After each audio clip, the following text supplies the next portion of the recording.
I'm astonished at how few critics commented on the addictive qualities of the game. I spent 10 hours on a Saturday doing nothing but making deliveries, building roads and ziplines, on and on.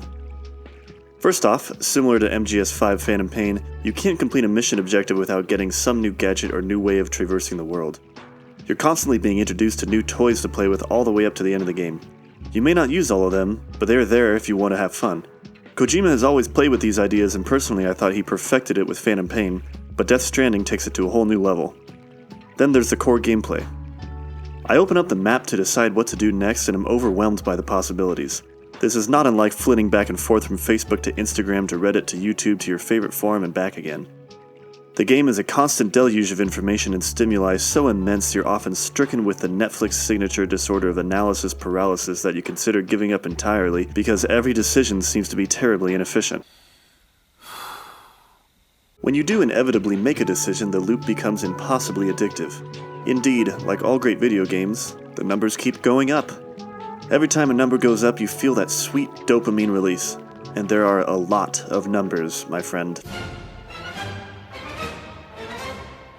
You want to take a delivery to a prepper so that they can give you a higher star rating so that your delivery rating goes up, giving you nice bonuses like increased cargo weight, height, etc. And also so that chiral bandwidth goes up so that you can build more structures, and also so more online structures can appear in your world, so that you have a higher chance of receiving likes because then there's a higher chance of your structure appearing in someone else's world, which will lead you to more likes, and while you're at it, you may as well take a truck full of metals and ceramics to build a road so that you can get likes every time someone uses it and also make your journey easier for you in the future. Foresight being the only aspect that's inherently not like social media. The numbers go up and up and up and up. I'd also like to quickly comment on the early hours of the game.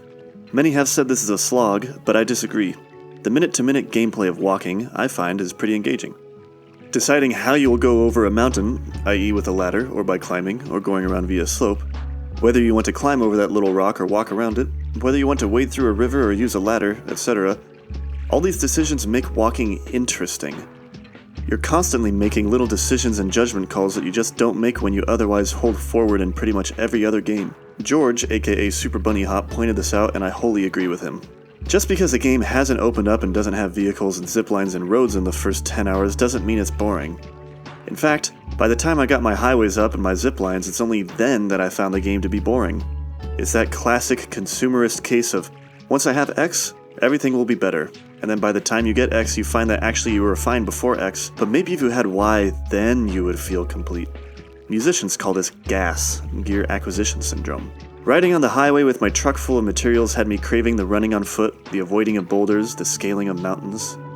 Also, lots of critics have said the first hours of the game will be spent tripping and dropping all your cargo, but no? At around the 8-hour mark, I texted my friend telling him I hadn't tripped once. Just follow the weight-shifting prompts that pop up, or hold L2 and R2 when going over tricky terrain and you're fine. Don't be an asshat and full sprint down a hill. The only times I tripped was when I got cocky and thought I could do whatever I wanted, which was more in the mid-game. Lastly is the point of radical consistency, which I find just delightful. This game will beat you over the head with its mechanics and it won't let up. The moment that had me laughing in disbelief was when you're supposed to take a mini-nuke and throw it in the lake. Any other game would have you walk up to the lake and press a button to start a cutscene. But not Death Stranding. When you get to the lake, you're reminded that you are, in fact, playing a video game. So you have to open up your cargo menu, take the nuke off your back and equip it to your right hand, get out of the menu, hold down R2 so it stays equipped, then a prompt comes up telling you how to throw cargo. You press square to attack with the cargo, something you probably already knew from fighting the mules, and then release R2 to let go of the cargo mid-flight and voila! You've just thrown cargo. I had to laugh at this. This game relentlessly plays by its own rules. Similarly, there are spots later on that are literally just cutscenes, yet when you finish watching them you still get an order complete page with your rank, your time, your stats, everything. Somebody chose to do that, and I like to think they were just having a laugh. Many people say Kojima should just make movies and that his games have too many cutscenes, but I'm glad Kojima makes video games. I discussed this at length with my friend and we decided that only Kojima makes video games like these. His games are a menagerie of mechanics so tightly interwoven and so complementary that it makes his worlds feel alive and tangible. I feel like every system and decision in this game is in service to the story and vice versa.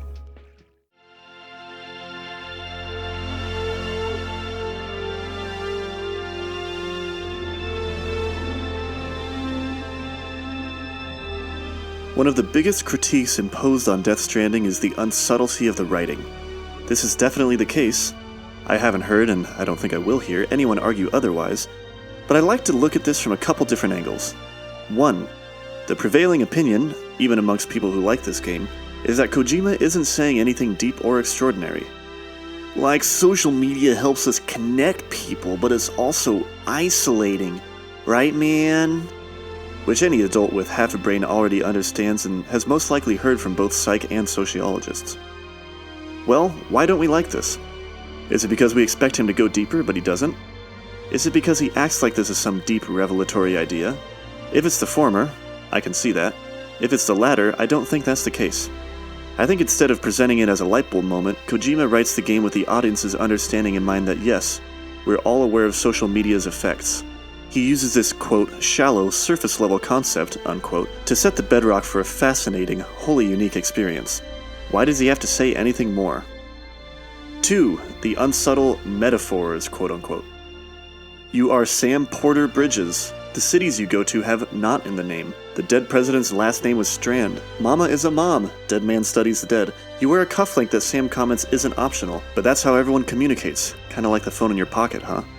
Again, I think people make the mistake of saying that Kojima is trying too hard to make a statement, and subsequently force-feeds you this statement like a mother baby food to her toddler. But I want to look at this point from other directions too. A. Let's say this angle is true, and Kojima thought he was being interesting or subtly leading the players to conclusions when it's actually staring them in the face. B. Let's say this isn't true, and Kojima was actually aware that these things were painfully obvious and could potentially make people's eyes roll. C. Let's say the translation team actually just did a bad job. I've heard this was a possibility, but I don't buy this because they did a fantastic job everywhere else the game is concerned. Read the interviews and the emails for evidence of this. These 3 possibilities being taken into account, I don't think any of them really matter because they still have what I would consider the desired end result. Hear me out. This game is weird. It's unabashedly, surrealistically, bald-facedly, preposterously bizarre. You throw bags of your own blood and piss at necro-creatures to ward them off before they can summon a skyscraper-sized necro-creature that will eat you and then explode with the intensity of a nuclear bomb. There's a fetus attached to your suit, with an umbilical cord, to detect these necro-creatures.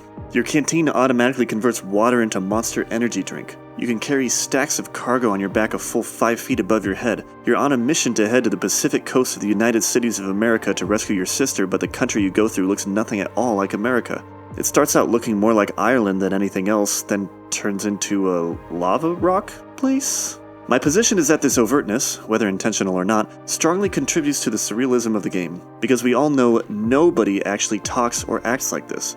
Nobody is named Dead Man or Porter Bridges or Heartman. It's just too weird. I mean, in the beginning of Death Stranding, Sam goes and burns his dead mother's president's corpse, and when he gets back to talk to Dead Man, he says to Sam, "Don't want the president to see you like that." The hell you talking about? She's dead. You're upset. Is this about BB-28? This is not a real interaction that anyone would have. Why wouldn't Dead Man just explain what he means?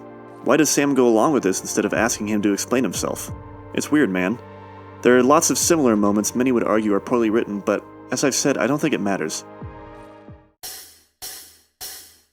I'd like to remind everyone of Silent Hill 2, a game notorious for its bad voice acting. Are these qualities objectively bad? Some would argue yes, and game critics did so at the time. Production quality wasn't as good back then, so translations and English voiceovers weren't exactly given that much attention. But fans of Silent Hill 2 will rightfully point out that as a result of such obtuse, innocuous acting and writing, the game is actually made all the better for it. Silent Hill is a strange, strange town where nothing is quite right. Why would we expect people to talk normally and reasonably? Even if this wasn't an intended move on the developer's part, it doesn't matter. The end results speak for themselves. People liked the original voice acting so much they were irritated with the remakes having new voice acting.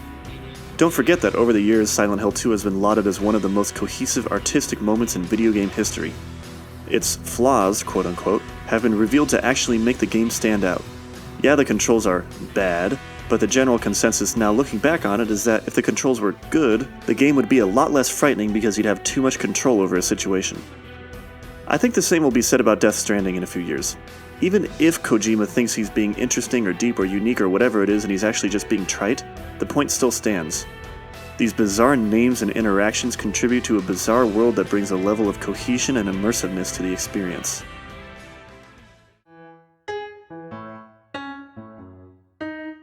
Death Stranding has affected me pretty strongly. That's more than I can say for most any video game and really any piece of media. There are those great works of literature, film, and music that profoundly affect me and which I still think about and revisit from time to time, even months and years later. I feel this game will age similarly. It is with slight caution when I say that everything I've discussed here was lost on a lot of critics, even those who were hot on the title. Playing this game and going back and reading all of the reviews that originally made me dismiss it has me shaking my head in disbelief at the lack of nuance so many critics have displayed. I get if the game just isn't for you and if the idea of walking and taking deliveries doesn't wet your whistle, but the game really is more than the sum of its parts. You have to give in to it for it to get in to you.